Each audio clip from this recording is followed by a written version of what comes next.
आज की इस वीडियो में मैं बात करूंगा ब्रेस्ट कैंसर के बारे में। ब्रेस्ट कैंसर ख़वातीन और मर्दों दोनों में पाया जाता है। औरतों में इसकी निस्बत 10 में से 8 है और मर्दों में बहुत ही कम देखा गया है, जैसा कि 10,000 में से एक मर्द। अब आते हैं इसकी वजूहात पर। ऐसे लोग जिनके ख़ानदान में बच्चादानी में कैंसर की शिकायत ज़्यादा है, इनको ब्रेस्ट कैंसर होने के ज़्यादा चांसेस होते हैं। दूसरे नंबर पर जो लोग ऑयली चीज़ें ज़्यादा इस्तेमाल करते हैं, इनमें भी ये मसला ज़्यादा देखा गया है। तीसरे नंबर पर जिस्म में प्रोजेस्टेरॉन हार्मोन्स का बढ़ जाना। जो लोग कंट्रासेप्टिव पिल्स ज़्यादा लेते हैं, अक्सर ये मसला इनमें ज़्यादा देखा गया है, क्योंकि इनसे इनके जिस्म में प्रोजेस्टेरॉन बढ़ जाता है। चौथे नंबर पर आपका लाइफस्टाइल, जिसमें स्मोकिंग या अल्कोहल का ज़्यादा यूज़ करना भी इस मसले को कर सकता है। अब कैसे पता चले कि हम ब्रेस्ट कैंसर का शिकार तो नहीं है?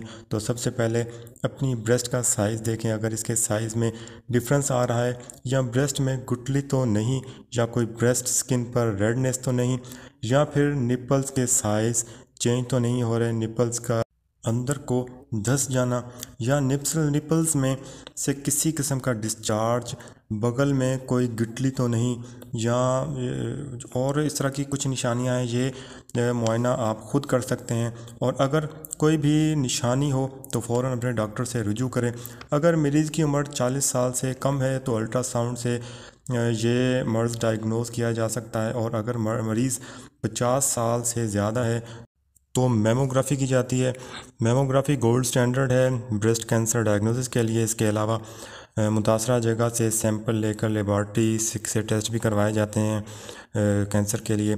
और अगर कैंसर ज़ाहिर होता है तो इसे 2 पार्ट्स में डिवाइड किया जाता है। एक बिनाइन, मतलब कि बिनाइन वो होता है जिसके एक स्पेसिफिक शेप, स्पेसिफिक साइज़ होता है, उससे बढ़ता नहीं है, वहाँ जाकर रुक जाता है, इसे कंट्रोल करना आसान होता है। दूसरा होता है जो कैंसर, वो रुकता नहीं है, बढ़ता रहता है। अगर टाइम से उसका इलाज न किया जाए तो वो आउट ऑफ कंट्रोल हो जाता है, जिसमें मुख्तलिफ़ किस्म के ट्रीटमेंट्स दिए जाते हैं, जैसे कीमोथेरापी, रेडियोथेरापी, या ऑपरेट वगैरह से भी इसे रिमूव किया जाता है। याद रखें कि घर के किसी भी एक फ़र्द को ये मसला हो तो बाकी सबको भी अपना मुआयना कराते रहना चाहिए, क्योंकि हो सकता है कि ये मसला किसी और में भी ज़ाहिर हो जाए।